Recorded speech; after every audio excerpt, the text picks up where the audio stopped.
Hi everybody, it's Bill. And John. And we're here today to talk about marijuana. And the reason that we wanted to talk about marijuana is that both of us have been users of marijuana for many, many years, most of our adult life.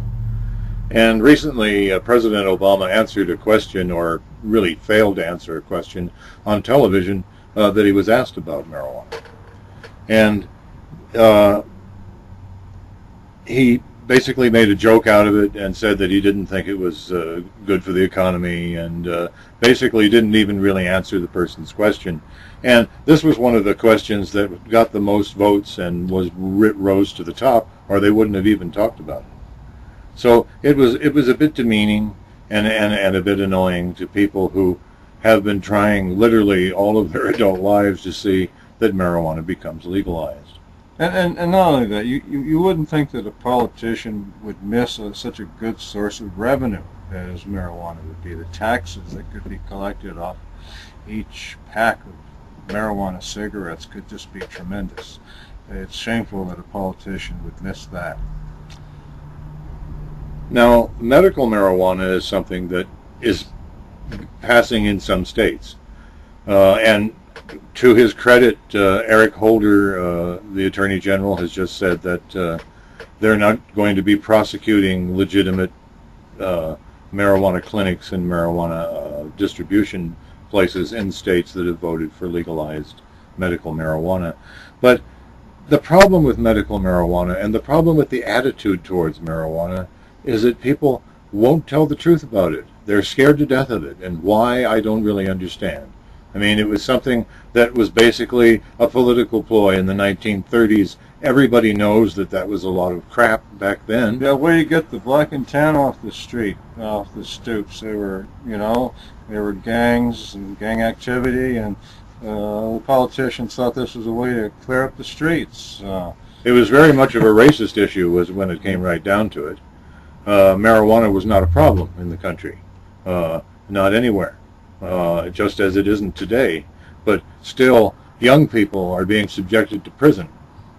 It doesn't make any sense to have so many young people going to prison, many of them because they not only enjoy marijuana, but they really need it.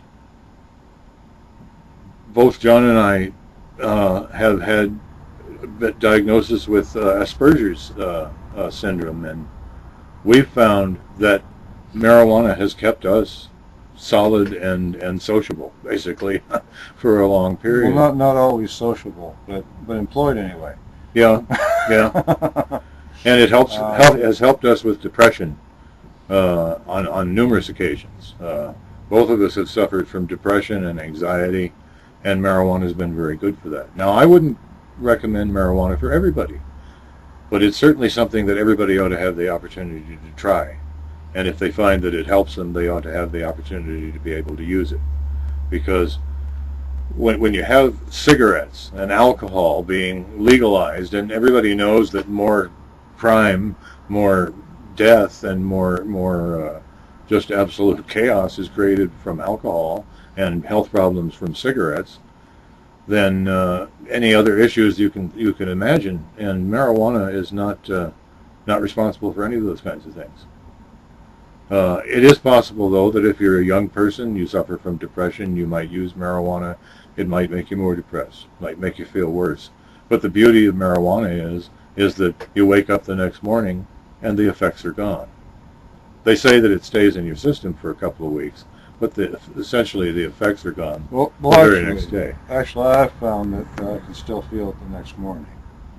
Yeah. Especially if I have none to look forward to. Yeah, that's true enough. But it's important that people, parents, teachers, people in authority, tell the truth about marijuana. Because young people are smart. They use marijuana. They use it. Almost probably every kid in school at some time is using or has used marijuana. So they know what the effects are.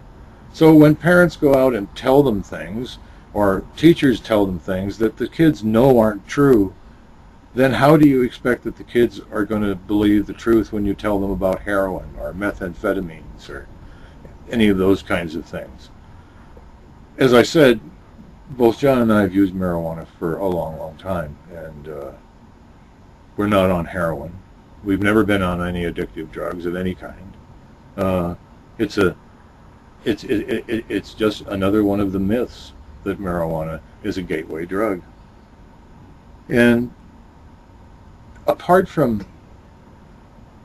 the various psychiatric illnesses and things like anxiety and depression and mood swings and a variety of things that marijuana can be a help with, it's a very good recreational drug. I shouldn't call it a drug. It's really an herb. It shouldn't really be fit in with the drug group at all. Certain recreational substance. And as a recreational substance, it promotes creativity.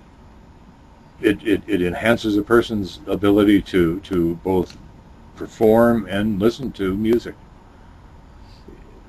I've had experience with it helping in dramatic production.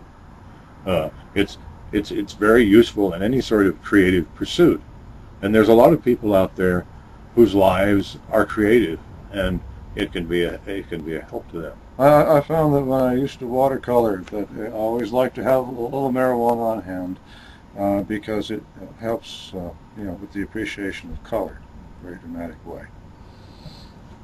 But in any event, we just wanted to make this video as somebody speaking basically up for the positive side of marijuana, and that hopefully people will be smart enough to start opening up medical marijuana more to people with psychiatric illnesses, so young people don't have to be on Ritalin and Prozac and various constant drugs, many of which have side effects that are far worse than anything marijuana ever produced. Abilify, give you diabetes.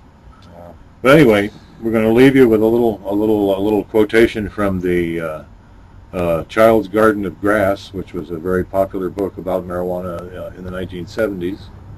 And it is that if you have friends who smoke marijuana and they haven't asked you to try marijuana, look for new friends. That's right. We'll see you all later. All right. Bye-bye now.